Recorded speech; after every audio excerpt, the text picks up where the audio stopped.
دوستو آج سے ہزاروں سال قبل جزیرہ عرب کے جنوبی علاقوں میں یمن کے گرد و نواح میں ایک شہر آباد تھا جسے سبا کہتے تھے، اور وہاں آباد لوگوں کو قوم سبا کہہ کر پکارا جاتا تھا۔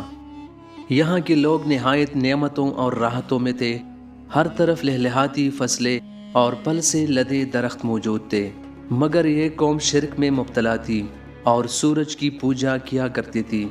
جب وہاں کے بادشاہ شراجیل بن مالک کی موت ہوئی تو اس کی بیٹی بلقیس نے حکومت کی باغ دوڑ سنبھالی۔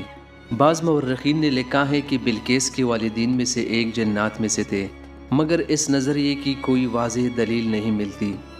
مکس ٹی وی کی ویڈیو میں ایک بار پھر سے خوش آمدید۔ ملکہ بلقیس ایک قابل عورت تھی جس نے یمن پر 9 سال نہایت ہی خوبصورتی سے حکومت کی۔ دنیا کے بیشتر علاقوں میں جو تجارت ہوتی تھی وہ سبائیوں کی ہاتھ میں تھی۔ یہی وجہ تھی کہ یہ قوم نہایت ہی دولت مند تھی، مگر یہ وہ زمانہ تھا جب مشرق سے مغرب تک ایک عظیم بادشاہ کی طاقت اور جاہ و جلال کا ڈنکا بجتا تھا، جسے تاریخ میں سلیمان ابن داؤد کے نام سے جانا جاتا ہے۔ حضرت سلیمان علیہ السلام کی حکومت دنیا کے بیشتر ممالک میں تھی، جس کا دارالخلافہ یروشلم شہر تھا۔ آپ علیہ السلام کو ہوا، جنات، چرند و پرند اور جانوروں پر حکمرانی عطا کی گئی تھی۔ ایک دن کا واقعہ ہے کہ حضرت سلیمان علیہ السلام نے دربار لگایا تو جن و انس، جانور اور پرندے سب کے سب حاضر ہوئے، مگر ان کا چہیتا پرندہ ہدہد کہیں غائب تھا۔ آپ نے پوچھا ہدہد کہاں ہے؟ جب وہ نظر نہ آیا تو سلیمان علیہ السلام نے فرمایا اگر وہ اپنی غیر حاضری کی کوئی مناسب وجہ بیان نہ کر سکا تو اسے ذبح کر دیا جائے گا۔ ابھی یہ گفتگو ہو رہی تھی کہ ہدہد حاضر ہو گیا۔ پوچھا گیا تم کہاں تھے؟ ہدہد نے بڑے احترام سے جواب دیا، اے اللہ کے پیغمبر، میں اڑتے اڑتے ایک ایسے ملک پہنچ گیا جہاں لوگ شرک میں مبتلا دیکھے۔ وہ آنکھ اور سورج کی پوجا کیا کرتے تھے۔ ان کی ایک رانی ہے جس کو وہ بلقیس کے نام سے پکارتے ہیں۔ وہ ایک بہت بڑے تخت پر بیٹھ کر حکومت کرتی ہے۔ اس کے تخت میں قیمتی ہیرے جواہرات لال زمرد جڑے ہوئے ہیں، اور اس کے پاس تمام شاہی سامان آرائش و نمائش کی موجود ہے۔ حضرت سلیمان علیہ السلام نے فرمایا اگر تمہاری بات سچ ہے تو میرا خط اس ملکہ تک پہنچاؤ تاکہ وہ شرک سے باز آ جائے، اور خط پہنچانے کے بعد وہاں بیٹھ کر سنو کہ وہ کیا رد عمل اختیار کرتی ہے، اور پھر آ کر مجھے خبر دینا۔ حضرت سلیمان علیہ السلام نے خط روانہ کیا جو کچھ یوں تھا، شروع اللہ کے نام سے جو بڑا مہربان اور رحم فرمانے والا ہے۔ یہ عزت والا خط سلیمان ابن داؤد کی جانب سے ملکہ سبا بلقیس کی طرف ہے، جو ہدایت کی پیروی اس کے لیے سلامتی ہے۔ مجھ پر غلبہ کی خواہش نہ کرو اور نہ ہی میرے مقابلے میں سرکشی اختیار کرو، بلکہ فرما بردار اور مطیع ہو کر میرے پاس آ جاؤ۔ دوستو یہ خط دراصل ملکہ سبا اور اس کی قوم کی طرف دعوت اسلام تھی۔ ہدہد نے یہ خط لے کر ملکہ بلقیس کے گود میں گرا دیا۔ ملکہ کے دربار میں اس وقت 300 کے قریب سردار موجود تھے۔ انہوں نے جب یہ خط پڑھا تو طیش میں آ گئے اور کہا کہ یہ ہماری توہین ہے، ہمیں اسے سخت جواب دینا چاہیے۔ مگر ملکہ بہت سمجھدار تھی، اس نے انہیں سمجھایا کہ خط سے پتہ چل رہا ہے کہ یہ کوئی عام شخص نہیں، خدا کا کوئی پیغمبر ہے، لہٰذا ہمیں حکمت سے کام لینا ہوگا۔ اس نے کہا کہ میں حضرت سلیمان علیہ السلام کی طرف ایک تحفہ بھیجتی ہوں، اگر انہوں نے قبول کر لیا تو وہ بادشاہ ہے، میں اسے جنگ کروں گی، لیکن اگر انہوں نے یہ تحفہ قبول نہ کیا تو میں اس کی پیروی کروں گی، کیونکہ وہ نبی ہے۔ دوستو ہدہد یہ ساری گفتگو سن رہا تھا۔ اس نے آ کر حضرت سلیمان علیہ السلام کو ساری بات بتا دی۔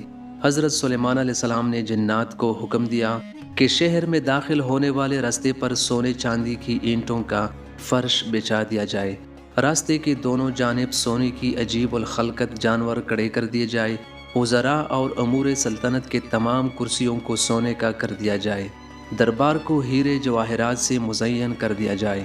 ادھر بلقیس نے حضرت سلیمان علیہ السلام کے لیے تحائف روانہ کیے، جن میں سونے کے اینٹیں، جواہرات، غلام کنیزیں اور ملکہ کا ایک خط بھی تھا۔ جب یہ تمام تحائف لے کر قاصد سلیمان علیہ السلام کے دربار میں حاضر ہوئے اور انہوں نے یہ سب دیکھا تو شرمندہ ہوئے۔ حضرت سلیمان علیہ السلام نے ملکہ کے قاصدوں سے کہا، کیا تم لوگ مال سی میری مدد کرنا چاہتے ہو؟ مگر دیکھ لو جو کچھ اللہ نے مجھے دے رکھا ہے وہ اس سے بھی زیادہ ہے جو تمہیں دیا ہے، لہٰذا تمہارا تحفہ تمہیں مبارک ہو۔ اب تم اپنے تحائف کے ساتھ واپس جاؤ اور اپنی ملکہ سے کہنا کہ ہمارا انتظار کرے، ہم ایک زبردست لشکر لے کر آئیں گے۔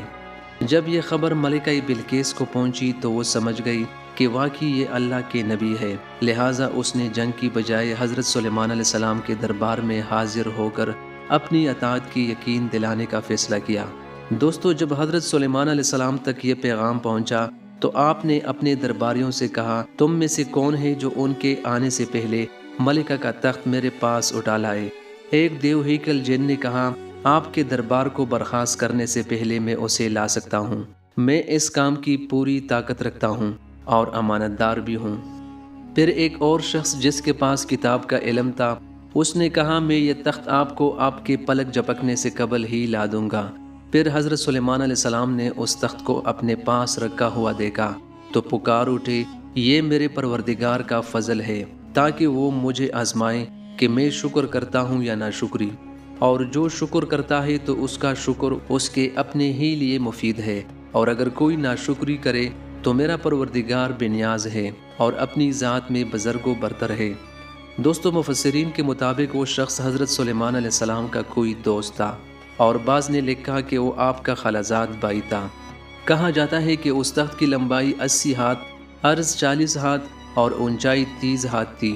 اس میں موتی، سرخ یاقوت، سبز زمرد جڑے ہوئے تھے۔ حضرت سلیمان علیہ السلام نے اس تخت میں رد و بدل کر دیا اور اسے پہلے سے بھی بہتر بنا دیا۔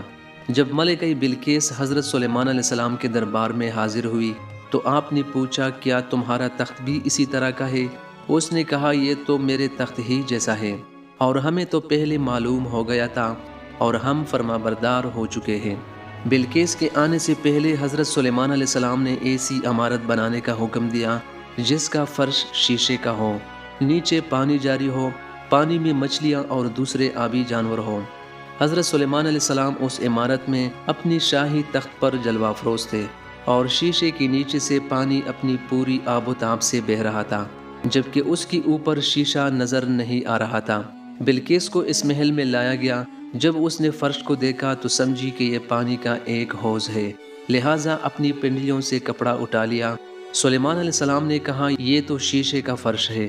تب وہ شرمندہ ہوئی اور بول اٹھی، اے میرے پروردگار، میں سورج کی پوجا کر کے اپنے آپ پر ظلم کرتی رہی ہوں، اور اب میں نے سلیمان کے ساتھ اللہ رب العالمین کی اطاعت قبول کر لی۔